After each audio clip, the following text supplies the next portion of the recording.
Have you ever wondered what it would be like to have a team that's fully aligned? Everyone is working together like an engine. They're motivated, they are taking action, and each quarter they're making so much progress on moving the business towards its vision. Wouldn't that be great?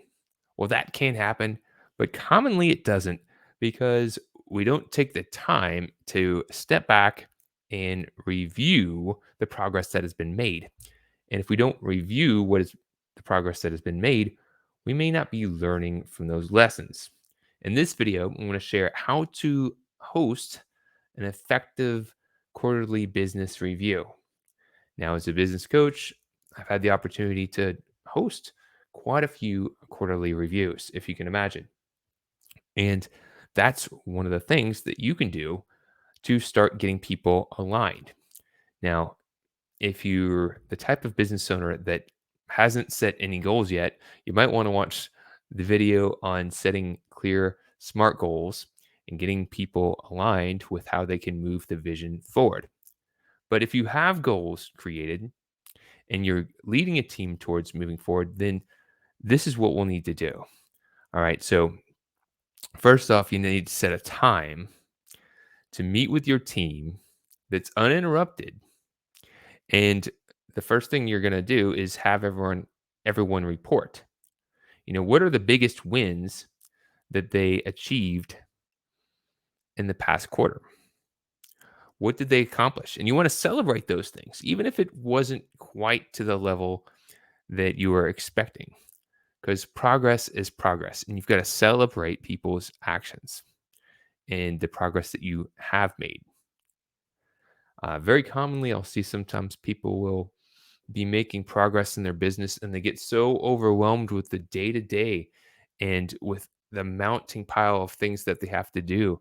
And they just are getting drained of their energy. But if they look back and just start reflecting on all the wins, on all the things that they've accomplished over the past quarter, then they actually get energized. They say, hey, we are making progress.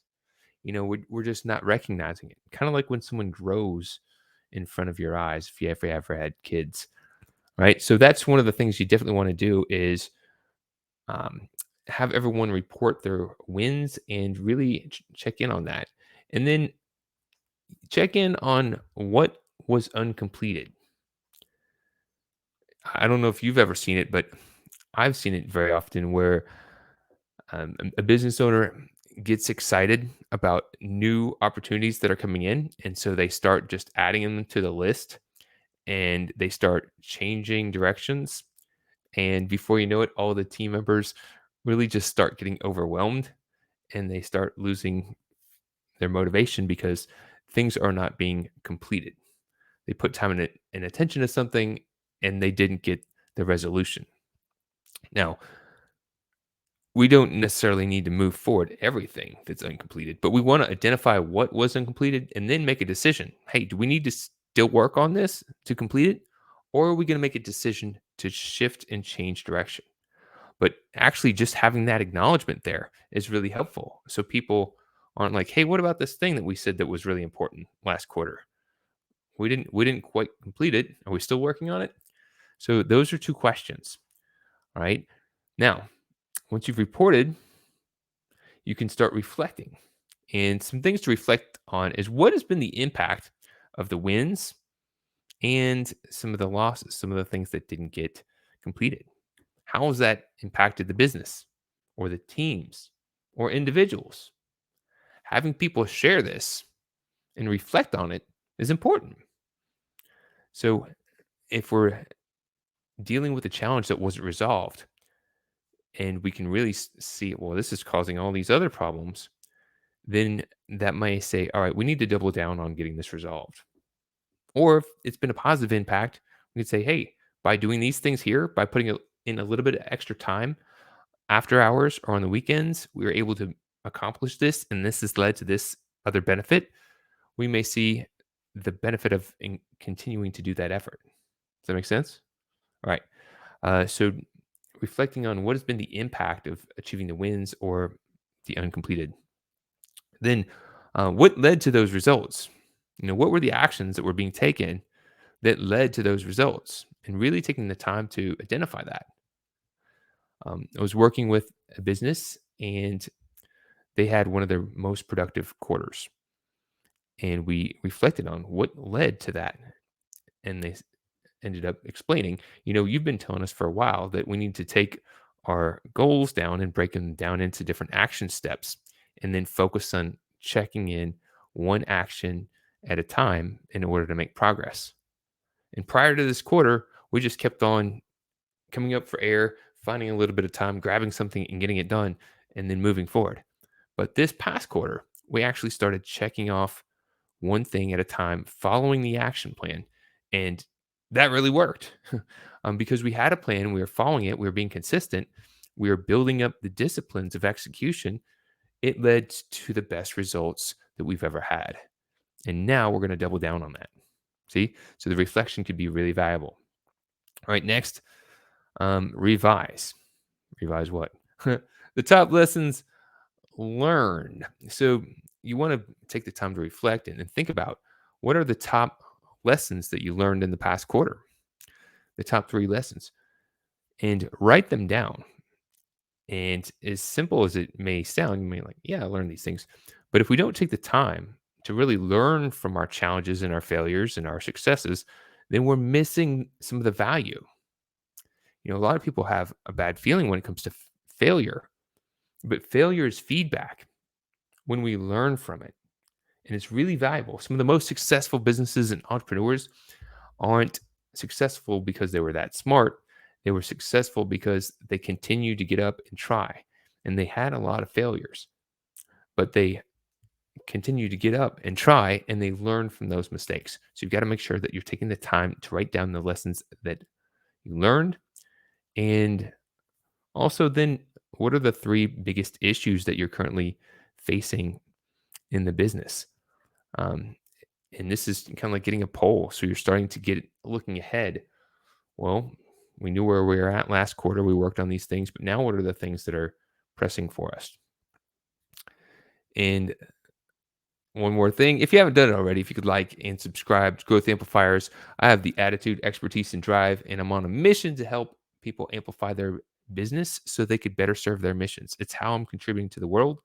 And if you'd like to be a part of it, I'd love to have your support. So thank you for that. And without further ado, the last thing we'll talk about is the start, stop, and continue exercise. This is a simple exercise. You may have heard it before, but if you're not doing this with your team, you're missing out. This is a time to reflect on what you need to start. And this could be both in the business, like, hey, we need to start doing quarterly meetings, or maybe we need to start working with a guide that can walk us through this process and help us be more efficient. Or maybe we need to start exercising. So it could be personal too. And then what do you need to stop? So maybe you're finding in meetings, there's a lot of tangents going on, and then meetings start becoming unproductive. Like, we need to stop the tangents. We need to stop letting people come in 15, 20 minutes late to these meetings or skipping completely. We need to stop that. It's unproductive. Or maybe it's something personal. We need to stop watching so much news because it's all this negative nonsense and it's really not helping us be productive. Stop eating junk food, whatever it is.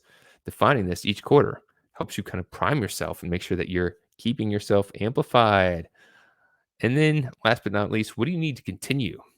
So what has been working that is driving results? And then how can you make sure that you're continuing those actions? Because if they're giving you results, you don't want to stop. Maybe you're listening to audiobooks or podcasts or watching a cool YouTube channel and getting little ideas that can help you sharpen the saw and continue to amplify. Or maybe you're doing an exercise routine and it's working, it's going good. Maybe it's date night. So, whatever it is for you, have the team write it down and then share together. Taking the time to come together as a team and reflect on ways to improve is really powerful. Your team will benefit because they know you're listening to them. You'll benefit because you'll actually listen to them.